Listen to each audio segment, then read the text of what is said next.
IAS channel easy to learn by B K Mishra के माध्यम से आज हम देखेंगे कक्षा 10 के लिए कि अनुपातों a1/a2, b1/b2 तथा c1/c2 की तुलना करके ज्ञात कीजिए कि निम्न समीकरण युग्म द्वारा निरूपित रेखाएं एक बिंदु पर प्रच्छेद करती हैं, समांतर हैं अथवा संपाती हैं। ऐसा एग्जाम में आता है कभी कभी कि हल नहीं करना है, सिर्फ हमें बताना है।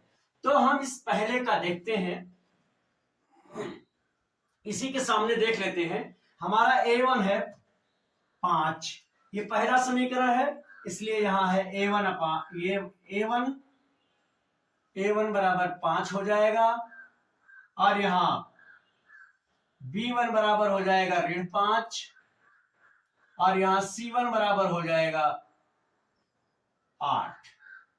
इसी तरह से इसमें हो जाएगा a2 बराबर हमारा हो जाएगा 7 और b2 हमारा हो जाएगा 6 और c2 हमारा हो जाएगा 9। अब आइए हम इसकी तुलना करके देखते हैं।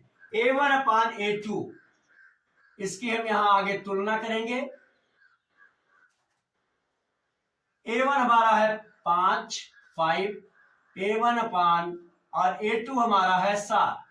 फिर यहां हम देखेंगे b1/b2, ये है 5 और बटे 6 जो बराबर नहीं है। हमने देखा कि ये दोनों बराबर नहीं है, और जब ये बराबर नहीं है तो हम पीछे पढ़ चुके हैं, जान चुके हैं कि यदि a1/a2 is not equal to b1/b2 तो रेखाएं, अगर ये दोनों बराबर नहीं है तो रेखाएं प्रतिच्छेदी हो, अर्थछेदी रेखा होगा, प्रतिच्छेदी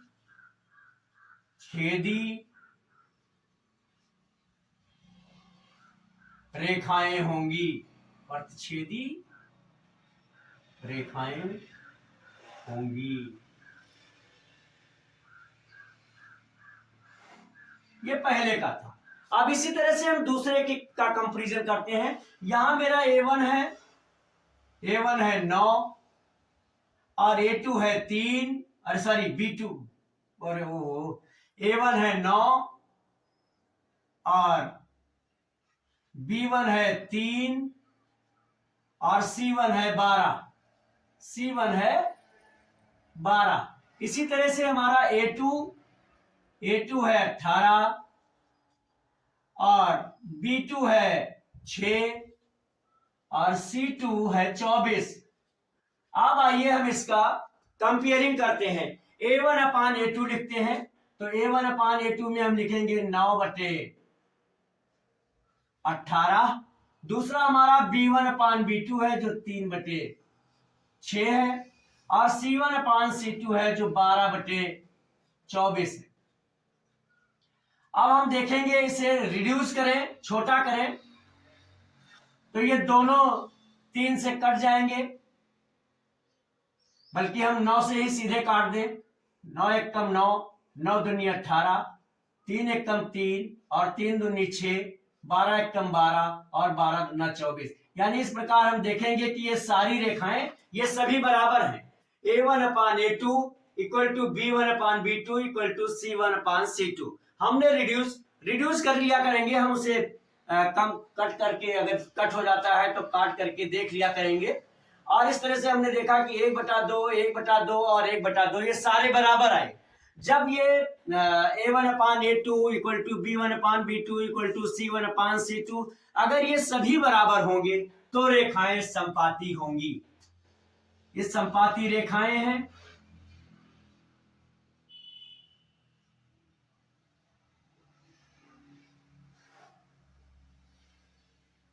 संपाती रेखाएं हैं।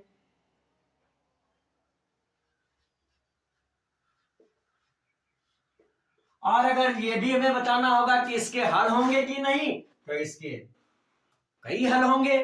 अब इसी प्रकार से हम तीसरे का कंपेयर करते हैं, क्योंकि हमें सिर्फ यही बताना था कि ये रेखाएं प्रतिच्छेदी हैं, समांतर हैं या संपाती हैं। तो हम इसके लिए देखते हैं। यहां हमारा a1 हो जाएगा 6 यानी 6 और हमारा b1 हो जाएगा 3 और C1 हो जाएगा 10।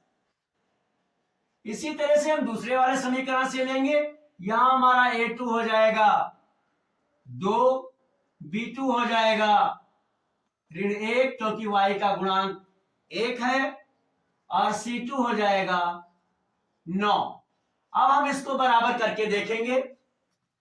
A1 upon A2, A1 upon A2 compare करेंगे तो यहां आएगा 6/2, और फिर दूसरा B1 अपान B2 ये हो जाएगा ऋण 3/1, और यहां C1 अपान C2 ये आ जाएगा 10/9। अब हम फिर इसको देखें तो ये कट जाएगा, 2 एकम 2 और 2 तिहाई 6, यानी ये आ जाएगा 3/1, और यहां ये दोनों ऋण है कट जाएंगे, ये भी आ जाएगा बराबर 3/1, दोनों धनात्मक हो जाएंगे, और ये बराबर नहीं है क्योंकि ये है 10/9।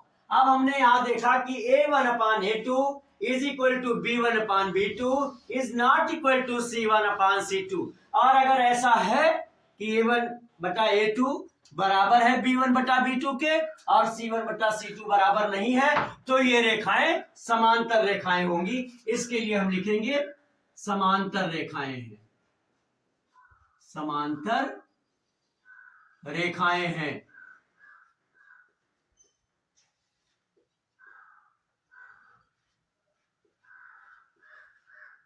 समांतर रेखाएं होंगी। अब इसके लिए अगर ये पूछा जाता कि इसका हल होगा या नहीं, तो इसका कोई हल नहीं होगा, क्योंकि पीछे हम पढ़ चुके हैं कि यदि रेखाएं समांतर होती हैं तो उसका कोई हल नहीं होता है। इस प्रकार से हमने ये तीनों इक्वेशन लिखी और तीनों का हमने सामने इसके करके आपको दिखा दिया। अब अगर ये मेरे पूरी कोशिश मैंने की थी कि आपको अच्छी तरह से समझ में आवे, और यदि अच्छी तरह से समझ में आया है तो मेरे वीडियो को लाइक जरूर कीजिए और इसे शेयर भी कीजिए। और आपकी किसी भी तरह की प्रॉब्लम, जैसा कि मैं हर आपको वीडियो में बताता रहता हूं कि मैथमेटिक्स में हो या फिजिक्स के न्यूमेरिकल में हो, इंग्लिश के ग्रामर में हो और हिंदी के व्याकरण में हो, तो मेरे व्हाट्सएप नंबर 9452510385 पर अपनी प्रॉब्लम लिख करके भेजें, सलूशन आप तक जरूर पहुंचेगा। अब तक मेरे साथ इस वीडियो में बने रहने के लिए बहुत बहुत धन्यवाद।